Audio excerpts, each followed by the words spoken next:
After a difficult year, 2019, when I suffered from a real creative block, I wanted 2020 to be the year when I was going to get into music and create a YouTube channel.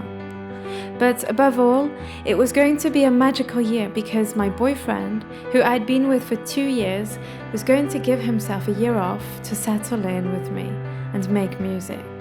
So I decided to surprise him, to prepare a studio in a room just for him in my rental apartment. I was excited to finally live with the man I loved. In March 2020, the surprise party took place. He had to find the key to open the door to his new studio. A week later, we were under lockdown. A strange virus had just appeared. It was killing thousands of people, apparently. All of our trips were cancelled. We felt a bit oppressed. My boyfriend was stressed out because he had planned to busk a lot to make money and couldn't do it anymore. He began to look for work, to no avail. I had a lot of anxiety and a feeling of deep distress as our relationship was getting more and more difficult, strained, under pressure. I felt increasingly depressed. We did not foresee this and we were unable to think rationally about solutions to right the ship.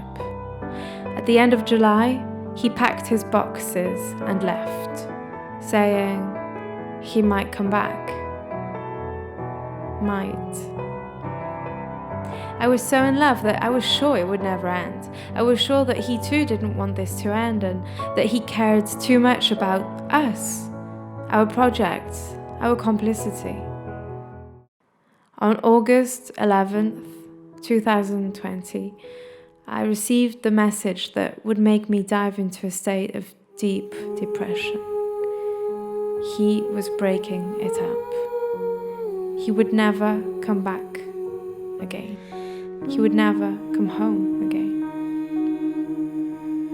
He was sure it was the right thing to do. And he made a list of the things he hated about me to justify his act. He didn't want to continue with me, nor did he have the strength to love me. The strength? It was the most difficult time of my life. Losing my teeth in a road accident had been less painful. If I'm telling you this story, it's because it had such a huge impact on my creative life and allowed me to feel the extreme necessity, almost for my own survival, to express in words and melodies what I was going through. I went through 3 phases up until today. A phase of extreme depression, where I completely abandoned my body, where my nights and my days were haunted by incessant and invasive thoughts. Then a phase of anger or even rage, and I realized that I was not the monster he portrayed and that I deserved to be loved. Finally, the final phase was the phase of grace, which I also call honor and dignity.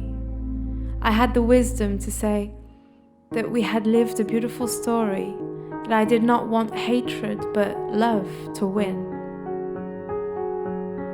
Today, more than phases, I know that they are faces, characters who live in me all at the same time.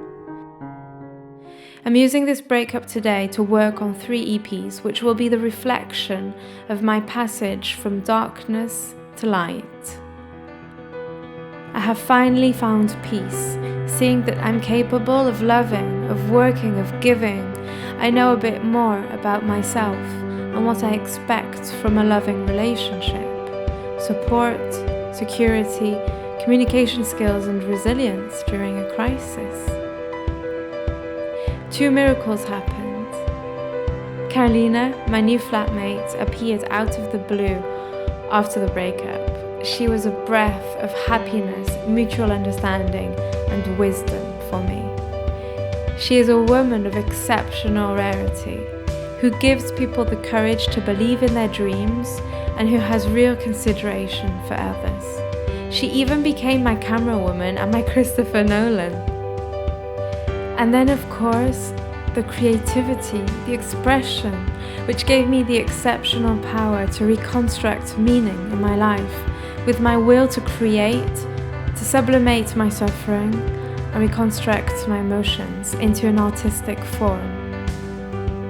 I've always wanted to be an art therapist, and when I see how writing, music, and art are so important to me, I realize that I'm lucky I was able to experience it from the inside and for myself.